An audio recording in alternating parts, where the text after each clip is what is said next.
பாராளுமன்றத்தினுடைய மழைக்கால கூட்டத்தொடர் நடந்துட்டு இருக்குது. இந்த மாசம் 13ஆம் தேதி வரைக்கும் கூட்டம் நடக்கும் அப்படின்னு சொல்லி எதிர்பார்க்கப்படுது. அந்த டைம் வரைக்கும் சொல்லியிருக்கிறாங்க. ஸோ இந்த கூட்டம் தொடங்குறதுக்கு அப்புறமா தான் வந்துட்டு பெரிய பெரிய விஷயங்கள், பெரிய பெரிய சம்பவங்கள் எல்லாமே நடந்தது. தில்லியில சிஜேபியினுடைய புரொட்டஸ்ட் நடந்தது. அவர்கள் பாராளுமன்றத்தை நோக்கி மார்ச் போனது. அதற்கப்புறம் கலவரம் நடந்தது. தொடர்ந்து பாராளுமன்றம் எதிர்க்கட்சிகளால் அமளிக்கு உள்ளானது, முடக்கப்பட்டது.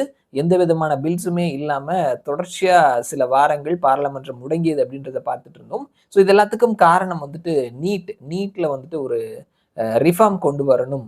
நீட் ஒழுங்கான ஒரு ஃபேர் நீட்டா இருக்கணும் அப்படின்ற மாதிரியான ஒரு ப்ரொடெஸ்ட்லாம் நடந்திருந்தது. ஆனா அது ரீசன் கிடையாதுங்க. முக்கியமான ரீசன் அப்படின்றது FCRA, foreign contribution regulation act, அதனுடைய அமெண்ட்மெண்ட் பில் இந்த கூட்டத்தொடர்ல கொண்டு வர போறாங்க. அதுதாங்க பிரச்சனை அப்படின்ற மாதிரி தான். சோனம் வாங்சுக்கினுடைய என்ஜிஓ கூட இந்த FCRA கீழ தான் முடக்கப்பட்டிருக்குது. அதனுடைய ஃபண்ட்ஸ் எல்லாமே நிறுத்தப்பட்டிருக்குது. இதுதான் மெயினான காரணம். FCRAவை எதிர்த்து தான் இவர்கள் எல்லாருமே போராட்டம் பண்றாங்க. நீட் அப்படின்ற மாதிரி சொல்றாங்களே தவிர, இவங்கள ரொம்ப பாதிச்சிருக்கிறது FCRA தான் அப்படின்ற மாதிரி தான் எல்லாரும் சொல்லிட்டு இருந்தாங்க.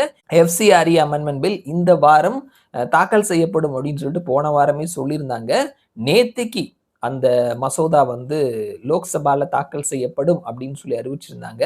ஆனா அந்த பில் நேத்திக்கு தாக்கல் செய்யப்படல. ஸோ அது ஏன் டிலே ஆகுது அப்படின்ற ஒரு விஷயம் பார்த்தோம்னா, இந்த ஒரு பில் என்ன ஒரு திருத்தத்தை கொண்டு வராங்க. ஏற்கனவே இருக்கக்கூடிய பில் தான். அதுல ஒரு திருத்தம் தான் கொண்டு வராங்க. என்ன திருத்தம் அப்படின்னா, ஃபாரின்ல இருந்து வாங்கக்கூடிய அந்த ஃபண்ட் அப்படின்றது எதற்காக வாங்குறீங்களோ அதற்காக தான் செலவழிக்கணும்.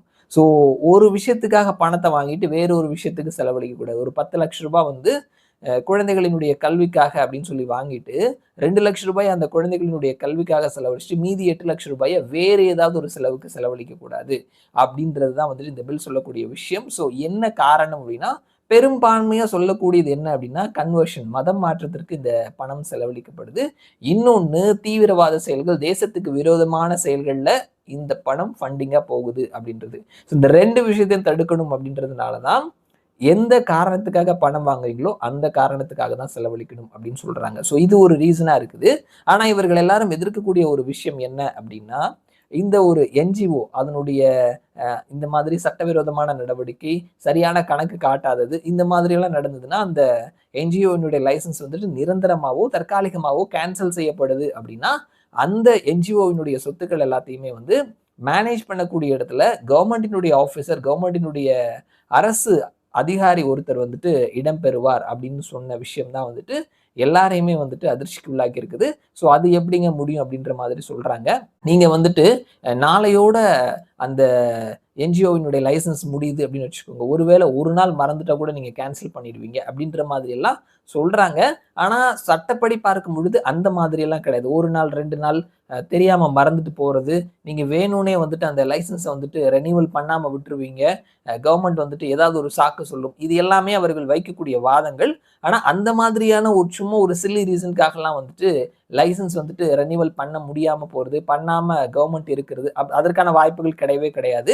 ஸோ இந்த மாதிரி ஏதாவது ஃபண்டிங்ல ஏதாவது பிரச்சனை இருக்குது, அந்த மாதிரியான நேரத்துல அந்த ஒரு லைசன்ஸ் ரினிவல் பண்ணாம விட்டாலோ, ரினிவல் பண்ண முடியாதுன்னு சொல்லிட்டு கவர்மெண்ட் சொன்னாலோ, அந்த என்ஜிஓவினுடைய லைசன்ஸ் கேன்சல் செய்யப்பட்டாலோ, அந்த நேரத்துல அந்த என்ஜிஓவினுடைய சொத்துக்கள் எல்லாத்தையுமே மேனேஜ் பண்ணக்கூடிய இடத்துல கவர்மெண்டினுடைய ஒரு பர்சன் இருப்பார் அப்படின்னு சொன்னதா ஒரு பெரிய இஷ்யூவா எல்லாரும் கிளப்பி இருக்கிறாங்க. குறிப்பா கிறிஸ்தவ மிஷனரிஸ், கிறிஸ்தவ என்ஜிஓக்கள் தான் ரொம்ப பெரிய எதிர்ப்பை தெரிவித்திருக்கிறாங்க. ஸோ இந்த பில் அப்படின்றது எதிர்க்கட்சிகளினுடைய ஆதரவோட, எதிர்க்கட்சிகளினுடைய விவாதத்திற்கு பதில் எல்லாமே நடந்ததுக்கு அப்புறமா, ஒரு பெரிய டிபேட் நடந்ததுக்கு அப்புறமா தான் இந்த பில்லை பாஸ் பண்ணணும் அப்படின்ற மாதிரி சென்ட்ரல் கவர்மெண்ட் முடிவு பண்ணி வச்சிருக்கிறாங்களாம். என்ன ரீசன் அப்படின்னா, நம்ம எதிர்க்கட்சிகளினுடைய கருத்துக்கள், விவாதங்கள் எதுவுமே பண்ணாம இந்த பில்லை பாஸ் பண்ணிட்டோம் அப்படின்னா தவறான ஒரு மெசேஜ் போறதுக்கான வாய்ப்புகள் இருக்குது. ஸோ அதனால விவாதம் இல்லாம இந்த பில் பாஸ் பண்ண மாட்டோம் அப்படின்றத உறுதியா இருக்கிறாங்களாம் பிஜேபி கவர்மெண்ட். அண்ட்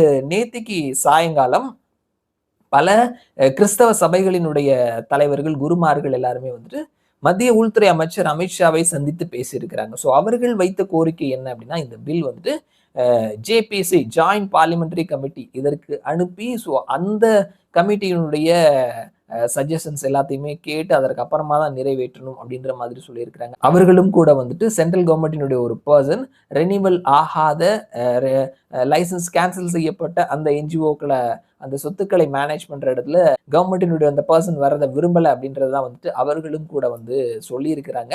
ஸோ இந்த ரீசன்ஸ்னால தான் இந்த எஃப்சிஆர்ஏ அமெண்ட்மெண்ட் பில் தாக்கல் செய்யப்படுறது டிலே ஆகுது அப்படின்றத கவனிக்கிறோம். ஸோ வாட் நெக்ஸ்ட் அப்படின்னு நம்ம பார்த்தோம்னா, மோடி கவர்மெண்ட் கிறிஸ்தவ அமைப்புகளோட, கிறிஸ்தவ மிஷனரிஸோட, கிறிஸ்தவ சபைகளோட ஒரு நல்ல ரிலேஷன்ஷிப்ல இருக்கிறாங்க. இங்க இருக்கக்கூடிய தமிழகத்தில் இருக்கக்கூடிய கிறிஸ்தவர்களா இருந்தாலும் சரி, கிறிஸ்தவ பாதிரியார்களா இருந்தாலும் சரி, அவர்கள் மோடி ஒழிக அப்படின்ற மாதிரி சொல்லுவாங்க.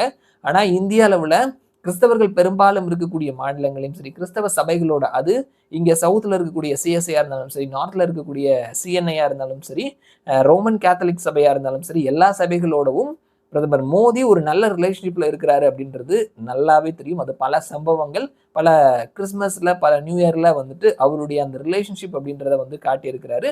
அந்த சபைகளும் மோடி மேல, மோடியினுடைய அரசாங்கம் மேல ஒரு நம்பிக்கை வச்சிருக்கிறாங்க. ஸோ என்னதான் வந்துட்டு இந்துத்துவா அந்த மாதிரியான ஒரு அஜெண்டாவை எடுத்து சொன்னாலுமே, கிறிஸ்தவ சபை தலைவர்களுக்கு இந்த அரசாங்கம் மேல, மோடி மேல ஒரு நல்ல ஒரு குட்வில் இருக்குது அப்படின்றது தான் வந்துட்டு அக்செப்ட் பண்ணாலும் பண்ணாட்டியும் அதுதான் உண்மை. ஸோ தமிழ்நாட்டில் இருக்கிறது நான் சொன்னேன் இல்லையா, தமிழ்நாட்டில் இருக்கிறவங்க மோடி ஒழிகன்னு சொல்லுவாங்க. தமிழ்நாட்டுக்கு வெளியில இருக்கிறவங்க கிட்ட போய் நீங்க கேட்டீங்கன்னா ஒரு நல்ல ரிலேஷன்ஷிப் இருக்குது. ஸோ அதனால எடுத்தோம் கவுத்தோன்ற மாதிரி இந்த அமெண்ட்மெண்ட் பில்லை பாஸ் பண்றதுக்கு இந்த கவர்மெண்ட் விரும்பலன்னு சொல்றாங்க.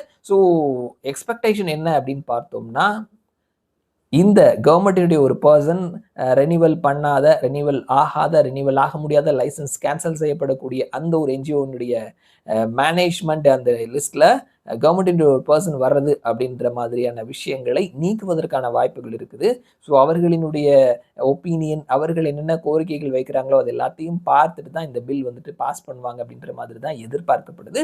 ஸோ கிறிஸ்தவ சபைகளினுடைய கோரிக்கைகள் ஏற்றுக்கொள்ளப்படும் அப்படின்ற மாதிரி தான் வந்துட்டு நகர்வுகள் தெரியுது. ஸோ இது சம்பந்தமான விவாதமும் நடைபெறவிருக்கிறது. ஜேபிசி ஜாயிண்ட் பார்லிமெண்டரி கமிட்டிக்கு அனுப்பி அதற்கு அப்புறமா தான் இந்த பில் பாஸ் பண்ணுவாங்க. ஸோ அது இப்போதைக்கு இருக்குமா, இந்த செஷன்ல நடக்குமா அப்படின்றது ஒரு கொஸ்டின் மார்க்காக தான் இருக்குது. யாருக்கும் பிரச்சனை இல்லாம அதே நேரத்தில் எல்லாரினுடைய சந்தேகத்தையும் நிவர்த்தி பண்ணி ஓகே அப்படின்றதுக்கு அப்புறமா தான் இந்த பில் பார்லிமெண்ட்ல பாஸ் பண்ணுவாங்க அப்படின்னு சொல்லிட்டு எதிர்பார்க்கப்படுது. அதுதான் தற்பொழுதைய சிச்சுவேஷனா இருக்குது. ஸோ பார்க்கலாம் என்ன நடக்குது அப்படின்னு சொல்லிட்டு. மறுபடியும் நான் உங்களை இன்னொரு வீடியோல சந்திக்கிறேன். அது வரைக்கும் நன்றி.